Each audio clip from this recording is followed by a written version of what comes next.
is a lens review of this Nikon lens. It's an AF micro, which stands for macro really, but Nikon call macro lenses micro lens, and it's a 70 to 180 millimeter with a minimum f-stop of 4.5 and 5.6. It's for the D series lenses, but it's got the autofocus here. You can press this down and switch it to manual and switch it back to autofocus. Everything's quite stiff and firm, but everything moves quite well. It's really good. It's got a screw drive lens. It's autofocus. It's got a screw drive lens here.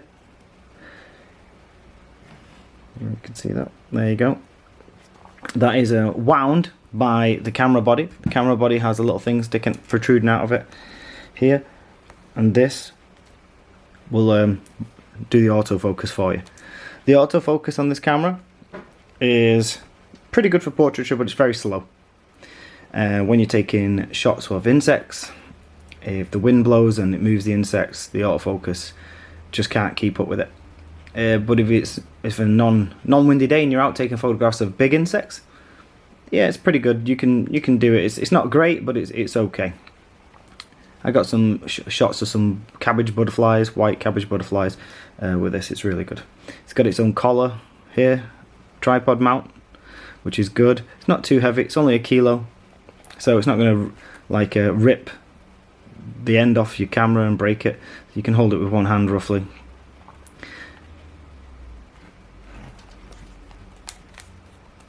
It's not too bad.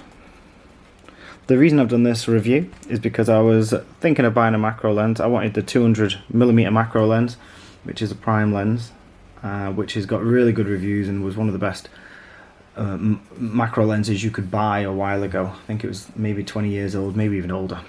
But I couldn't afford it because they still retail for about €1,000, £1,000. So I looked for another alternative, and this was a really good alternative for me to buy. About €570. I got it from a place called Camera Shop in Iceland, and I got it. I've bought a few things from them. Everything's reasonably priced, good quality. This was advertised as in great quality, and it is. There's no scratches, no fungus on the lens. It's in really good nick, so to speak. It's pretty sturdy. It's well made from metal. It's got its own tripod mount here for the lens, which is great. It circles around. You can loosen it up here and move it around. I've been out taking some photographs with it recently using both manual and autofocus.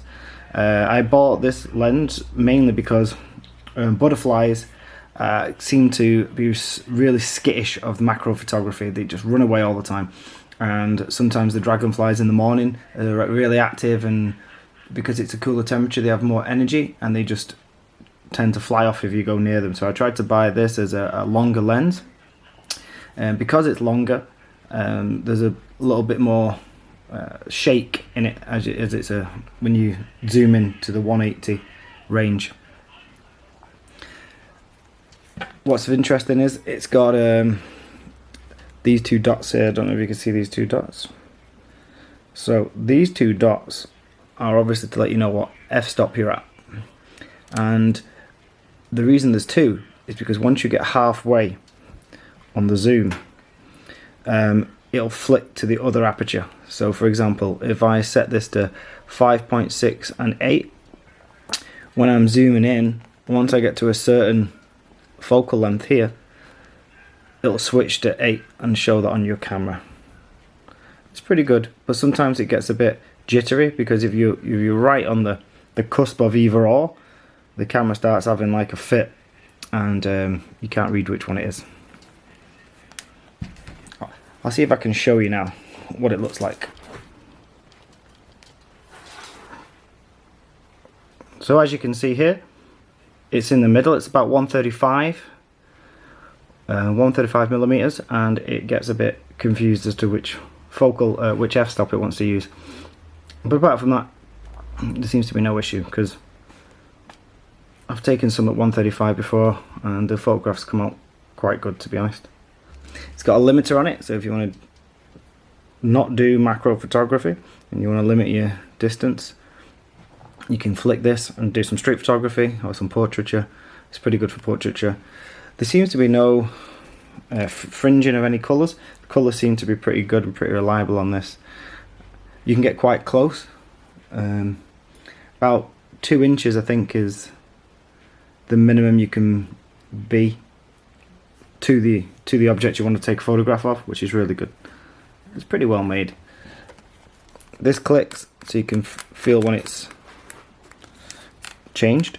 I have a problem with I have a Lower lens, which is my main macro photography lens, and it doesn't click, and sometimes I've changed the aperture without knowing about it. This little stop here means you can I think is at the end, yeah, you're going to click it down here at the end. You put it to the highest aperture, and then what will happen is when you put your camera in program mode or automatic, it will decide the aperture for you.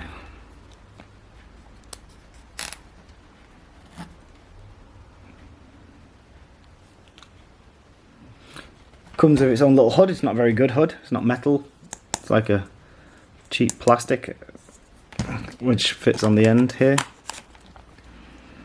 but it's better than nothing. Stops a bit of the glare coming in. It doesn't have internal focus. The Lower has internal focus, it doesn't move, but this has this will pop out a little bit, so you're gonna, as long as you understand that's going to happen, it shouldn't be an issue. It's a good lens to have. It's a cheap lens as well if you think about it. It gives you got a lot of variation. You can take photographs from further away from your insects, you don't have to disturb them.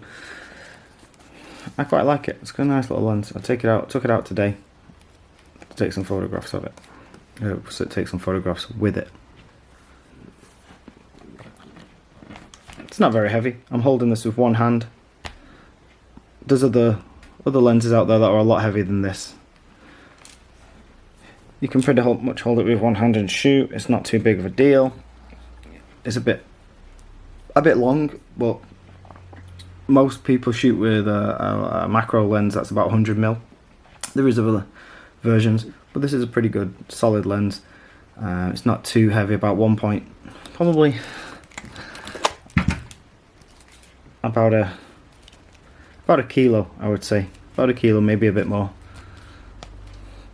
Ken Rothwells has a good breakdown of it. He thinks it's a really good lens with great value for money.